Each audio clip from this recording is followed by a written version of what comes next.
Hello students, तो class 10th में इस वीडियो में हम एनसीईआरटी एग्जाम्पलर का long answer type question acid basis and salts का क्वेश्चन नंबर 46 सॉल्व करेंगे। जो बच्चे नए आए हैं बच्चों, जाइए डिस्क्रिप्शन या कमेंट सेक्शन को चेक करिए। जो पिन कमेंट होगा नीचे मेरा, उसमें आपको इस चैप्टर का लिंक मिल जाएगा। ठीक है, पूरा सिलेबस मैंने वहाँ दिया हुआ है, तो जो भी चैप्टर आपको नहीं आता है, नहीं पढ़ा है आपने, फिजिक्स केमिस्ट्री मैथमेटिक्स या किसी यूट्यूब चैनल से नहीं समझ में आया, तो वहाँ से आपको श्योरली समझ में आ जाएगा। ठीक है, तो जाइए, नीचे लिंक दिया हुआ है। और अगर आपको एनसीईआरटी एग्जाम्पलर पार्ट 1 से चाहिए तो उसका भी लिंक दिया हुआ है। तो आइए स्टार्ट करते हैं इस वीडियो में long answer type question number 46। But question number 46 start करने से पहले बच्चों थोड़ा सा मैं आपको याद दिला दूँ। क्लोर एल्कली प्रोसेस में हमने क्या पढ़ा था? क्लोर एल्कली प्रोसेस में हमने पढ़ा था कि ब्राइन सॉल्यूशन यानी कि NaCl एक्वस, इसको वाटर के साथ मिक्स कर देंगे। ठीक है, और इसका अगर हम इलेक्ट्रोलिसिस करेंगे तो हमको एनोड पे क्लोरीन गैस मिलती थी, याद होना चाहिए आपको। ठीक है, कैथोड पे हमको हाइड्रोजन मिलता था और नियर द कैथोड हमको NaOH सोडियम हाइड्रोक्साइड मिलता था नियर द कैथोड। ठीक है, हमको क्या मिलता था? Sodium hydroxide. यानी कि क्लोर एल्कली प्रोसेस का एक बहुत इंपॉर्टेंट बाय प्रोडक्ट है। बाय प्रोडक्ट आप बोल सकते हो, अगर क्लोरीन को आप मेन प्रोडक्ट अज्यूम कर रहे हो तो बाय प्रोडक्ट आप किसको अज्यूम कर सकते हो? सोडियम हाइड्रोक्साइड को। ठीक है, तो क्लोर एल्कली प्रोसेस का एक बहुत इंपॉर्टेंट बाय प्रोडक्ट है सोडियम हाइड्रोक्साइड। उसके बाद ये बात आपको पता चल गई। अब इस क्वेश्चन को सॉल्व करने से पहले आपको दूसरी बात ये पता होनी चाहिए, हाइग्रोस्कोपिक सब्सटेंस क्या होते हैं। ओके स्टूडेंट्स, क्या चीज़? Hygroscopic substance. ठीक है, अगर आपने मेरे चैनल से चैप्टर पढ़ा है तब तो आपको समझ में आ रहा होगा। मैंने इसका जिक्र किया है एसिड बेस एंड सॉल्ट्स में कि हाइग्रोस्कोपिक सब्सटेंस क्या होते हैं। कुछ सब्सटेंस बच्चों ऐसे सब्सटेंस होते हैं जिन सब्सटेंस को अगर आप ऐसा खुला छोड़ दो, ठीक है, जैसे आजकल बरसात का मौसम है, तो हमने क्या किया, हमने अगर कोई हाइग्रोस्कोपिक सब्सटेंस है हमारे पास, हमने उसको ऐसा ओपनली छोड़ दिया, तो ये क्या करता है, ये एटमॉस्फेयर से धीरे धीरे मॉइस्चर को एडजॉर्ब कर लेता है। क्या कर लेता है? एडजॉर्प्शन एक सरफेस फिनोमेना है, इसका भी जिक्र हमने क्लास में किया है। ज़्यादा आपको टेंशन नहीं लेना है। ठीक है, आप एडजॉर्प्शन और एब्जॉर्प्शन में आप ज़्यादा कंफ्यूज मत होइए, क्योंकि आपके क्वेश्चन में उन्होंने एब्जॉर्ब्स शब्द का यूज़ किया हुआ है। क्यों किया हुआ है मुझे नहीं पता, बट जैसा किया है तो मैंने वहाँ पे लिख दिया, बल्कि सही शब्द क्या होना चाहिए था? एडजॉर्प्शन। ठीक है, तो आप इस तरीके से समझ लीजिए सिंपली कि हाइग्रोस्कोपिक सब्सटेंस ऐसे सब्सटेंस होते हैं जिनको अगर आप ओपनली ऐसे छोड़ दें तो भाई आपको पता ना, यहाँ बहुत सारे वाटर वेपर्स हैं, एटमॉस्फेयर में बहुत सारे वाटर वेपर्स हैं, तो ये वाटर के पार्टिकल्स को एब्जॉर्ब कर लेते हैं अपने ऊपर। ठीक है, यानी कि अट्रैक्ट कर लेते हैं, आप सिंपली इस तरीके से समझ लो, या एब्जॉर्ब कर लेते हैं, आप समझ लो अभी के लिए क्लास 10th में। ठीक है, तो जब ये इसको एब्जॉर्ब कर लेते हैं, ठीक है, अपने में, अब यहाँ पर देखिए, ये ब्लू मार्कर से मैं आपको दिखा रहा हूँ, ये वाटर के पार्टिकल्स बहुत सारे आ जाएंगे। ठीक है, ऐसा होने के बाद इनका नेचर कैसा हो जाता है? पहले तो ये सूखे थे, एकदम ड्राई थे, एकदम सूखा था पहले ये। अब ये कैसा हो जाएगा? अब ये चिपचिपा हो जाएगा, स्टिकी हो जाएगा, जैसे कि आपने गम देखा होगा। ठीक है, या लेई आपने देखी ना, लेई, वैसे ये चिपचिपे हो जाते हैं। ठीक है, तो जैसे ही वाटर के पार्टिकल्स यहाँ से आए एटमॉस्फेयर से, इन्होंने इसको एब्जॉर्ब कर लिया या एब्जॉर्ब कर लिया, जो भी आप कह सकते हो, अट्रैक्ट कर लिया। ठीक है, तो अब इनका नेचर कैसा हो जाएगा? स्टिकी हो जाएंगे ये और चिपचिपे हो जाएंगे। ठीक है स्टूडेंट्स, हर एक सब्सटेंस ऐसा नहीं करता है, बट जो सब्सटेंस ऐसा करता है उसको हम हाइग्रोस्कोपिक सब्सटेंस कहते हैं। और जब हमने आपको पढ़ाया था एसिड बेस एंड सॉल्ट्स में, तो उसमें हाइग्रोस्कोपिक की कैटेगरी में हमने सोडियम हाइड्रोक्साइड आपको लिखवाया था। यानी कि सोडियम हाइड्रोक्साइड का नेचर कैसा होता है? Sodium NaOH। ठीक है, सोडियम हाइड्रोक्साइड का जो नेचर होता है वो कैसा होता है? हाइग्रोस्कोपिक सब्सटेंस होता है। आप सोडियम हाइड्रोक्साइड बाजार से थोड़ा सा खरीद लीजिए, उसको आप खुले में छोड़ दीजिए, ओपनली। ठीक है, किसी कंटेनर में बंद मत करना, ओपनली छोड़ दो, और उसको आप 10 to 12 आवर्स के बाद चेक करो। जब आप उसको टच करोगे तो वो कैसा लगेगा? चिपचिपा लगेगा, स्टिकी लगेगा। तो ये बात आपको पता चल गई। अब क्वेश्चन आइए पढ़ते हैं, तो बहुत ईजिली क्वेश्चन हमारा सॉल्व हो जाएगा। ठीक है, तो आइए क्वेश्चन सॉल्व पढ़ते हैं। कह रहा है कि a dry pellet of common base B. ठीक है, कोई कॉमन बेस बी का ड्राई पैलेट है, ड्राई मतलब सूखा हुआ जिसमें मॉइस्चर नहीं है। अब ये पैलेट क्या होता है? गूगल करके देखो, छोटी छोटी जो गोलियां होती है ना, टैबलेट्स, उनको हम पैलेट बोलते हैं। ठीक है, तो कोई पैलेट है, किसी कॉमन बेस से बनाया गया है वो पैलेट, और ड्राई है, अभी फोकस करें, अभी ड्राई है।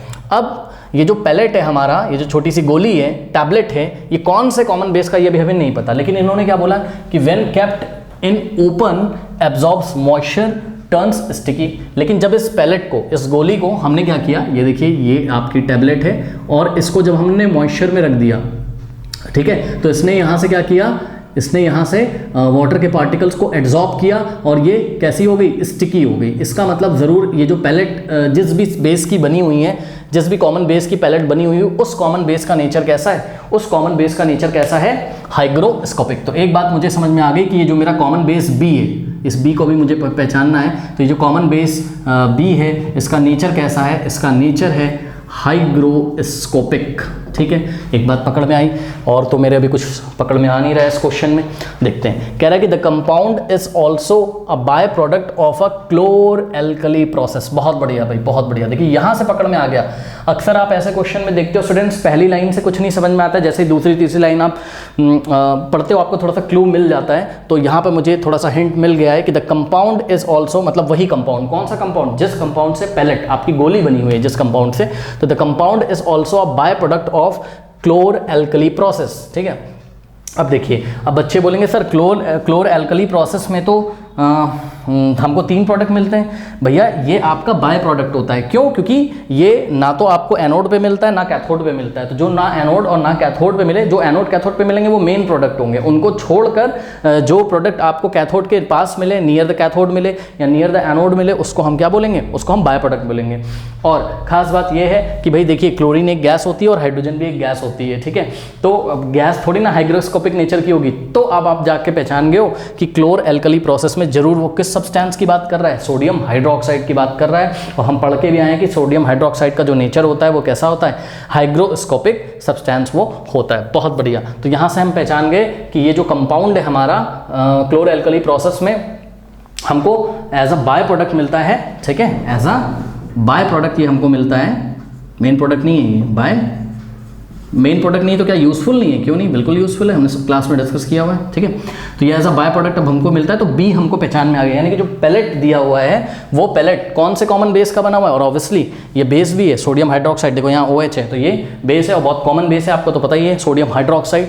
तो इस तरीके से मेरे को बी पहचान में आ गया स्टूडेंट्स कि बी क्या है यहाँ पर? बी है हमारा सोडियम हाइड्रोक्साइड। तो हमने आंसर में लिखा बी इज व्हाट, ये हम आंसर सपोज कर रहे हैं, लेट अस अज्यूम कि यहाँ पे हमने आंसर किया है।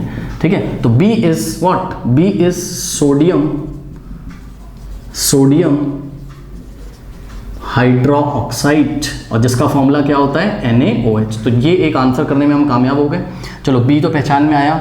अब देखते हैं आगे हमसे क्वेश्चन क्या पूछा गया है। ओके, तो आगे इन्होंने जो हमसे क्वेश्चन किया है, कहना है कि आइडेंटिफाई बी तो मैं पहचान गया। कह रहा what type of the reaction occurs when B is treated. B is treated means what?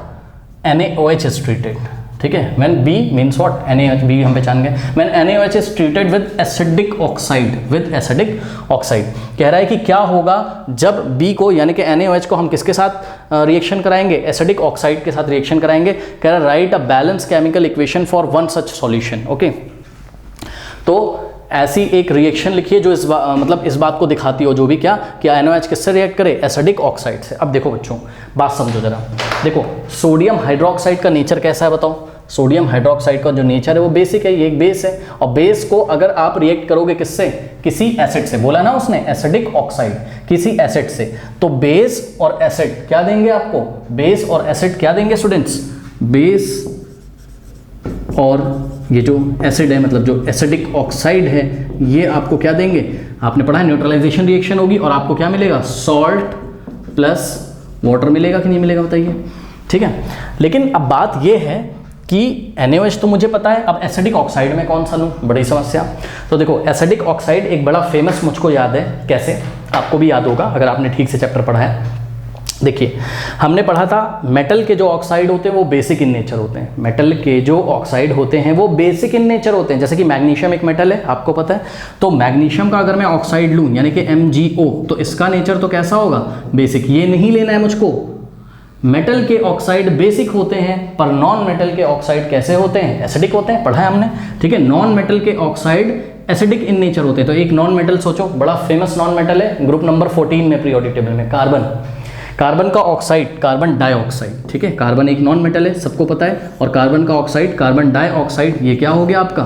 ये हो गया कार्बन नॉन मेटल है। और नॉन मेटल का ऑक्साइड हमने लिया कार्बन डाइऑक्साइड। और नॉन मेटल के ऑक्साइड कैसे होते हैं? एसिडिक इन नेचर होते हैं, एसिडिक इन नेचर। तो अब हमको पकड़ में आ गया स्टूडेंट्स क्या कि बेस तो हमको क्या लेना है? NaOH, और ये जो एसिडिक ऑक्साइड लेना है ये हमको क्या लेना है, ये हमको लेना है कार्बन डाइऑक्साइड। अब आप ध्यान से चेक करिए यहाँ पर रिएक्शन क्या होगी स्टूडेंट्स, यहाँ पर जो रिएक्शन होगी वो इस तरीके की होगी, ये बेस है और ये एसिडिक ऑक्साइड है, बेस और एसिड मिलेंगे तो सॉल्ट देगा और वाटर। अब आप ध्यान से चेक करो, जब भी कार्बन डाइऑक्साइड होता है तो जो सॉल्ट बनता है उसमें कौन सा आयन प्रेजेंट होता है, कार्बोनेट, याद है, ठीक है। तो यानी कि बनेगा क्या, सोडियम कार्बोनेट। कार्बन डाइऑक्साइड के जब भी कार्बन डाइऑक्साइड कहीं पर रिएक्ट करता है और अगर हमको कोई सॉल्ट मिलता है तो कौन सा सॉल्ट मिलता है, वो कार्बोनेट सॉल्ट मिलता है, ठीक है।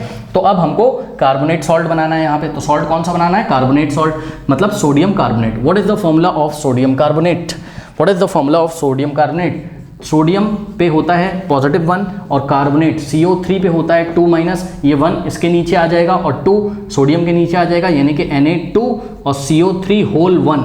अब 1 तो लिखा नहीं जाता है तो इसको हमने हटा दिया, यानी कि Na2CO3। तो जो हमारा सॉल्ट बना है स्टूडेंट्स वो बन गया है क्या, सोडियम कार्बोनेट, यानी कि Na2CO3 और प्लस अब साथ में क्या निकलता है, वाटर, तो हमने साथ में वाटर भी बना दिया, ठीक है। अब अगर आपको इसको बैलेंस करना हो तो आप ध्यान से चेक कर लीजिएगा, यहाँ पे सोडियम 2 है, यहाँ हम 2 लगा देंगे, ये बैलेंस रिएक्शन हो गई। तो इस तरीके से इसका सॉल्यूशन मैंने कर लिया, ठीक है। अब देखिए इसका आंसर यहाँ पे हमने किया हुआ है, क्या आंसर देंगे हम एग्जाम में, ये क्लोर एल्कली प्रोसेस वाली आप रिएक्शन नहीं लिखोगे, ये वाली नहीं लिखनी है, तो मैंने आपको समझाने के लिए बताई थी। आपको पता होना चाहिए क्लोर एल्कली प्रोसेस में जो बाय प्रोडक्ट होता है वो क्या होता है, सोडियम हाइड्रोक्साइड होता है। तो देखिए अब हमको पता चल गया क्या कि sodium hydroxide NaOH is a commonly use base and is hygroscopic and also it is the by product in chlor alkali process. तो ये सब आप लिखोगे अपनी कॉपी में, मैंने यहाँ ये नहीं लिखा है कि NaOH is a by product in chlor alkali process, तो ये आप अपनी कॉपी में नोट कर लीजिएगा, ठीक है। तो ये हाइग्रोस्कोपिक इन नेचर है सोडियम हाइड्रोक्साइड,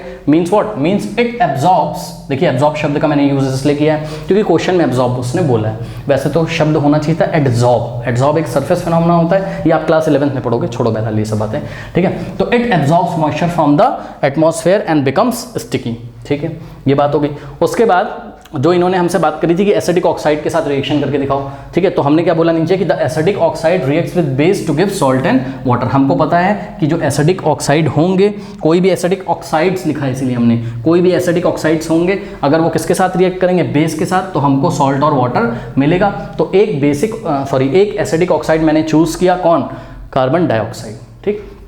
तो वही फिर हमने लिखा कि the reaction between sodium hydroxide and carbon dioxide can be given as follow, 2NaOH plus carbon dioxide gives Na2CO3 plus H2O। तो इस तरीके से इस क्वेश्चन का आंसर हम करेंगे। ओके बच्चों, मैं बार बार कह रहा हूँ, अगर आपने चैप्टर नहीं पढ़ा है, 1 घंटे में इधर उधर से निपटा दिया है, देखिए केमिस्ट्री काफ़ी वास्ट है, अगर ठीक से पढ़ा जाए तो आपको टाइम देना पड़ेगा। डिस्क्रिप्शन में लिंक दिया है, अच्छे से पढ़िए, नहीं तो बोर्ड एग्जाम में कोई क्वेश्चन आएगा तो बच्चों आप नया क्वेश्चन तो नहीं कर पाओगे कोई भी, है जो रीजनिंग वाला, जैसे एक ये क्वेश्चन और आप देख रहे हो लॉन्ग आंसर टाइप में क्वेश्चन है, अगर आपने अच्छे से पढ़ा होगा तो आप देखते ही पहचान जाओगे, और क्वेश्चन बना के आते हैं एग्जाम में, नो डाउट, ठीक है। वैसे तो NCERT एग्जाम्पल से मैंने देखा है कई बार डायरेक्ट आ जाते हैं लॉन्ग आंसर टाइप, बट कभी कभी बना के आते हैं, बहुत ईजी होते हैं, पर फिर भी बच्चे नहीं पहचान पाते बिकॉज ध्यान से चैप्टर नहीं पढ़ा होता है। ओके, तो मिलते हैं नेक्स्ट वीडियो में, यहाँ एंड स्क्रीन पे आ रहा होगा जिसमें हम क्वेश्चन नंबर 47 और उसके बाद क्वेश्चन नंबर 48 को सॉल्व करेंगे।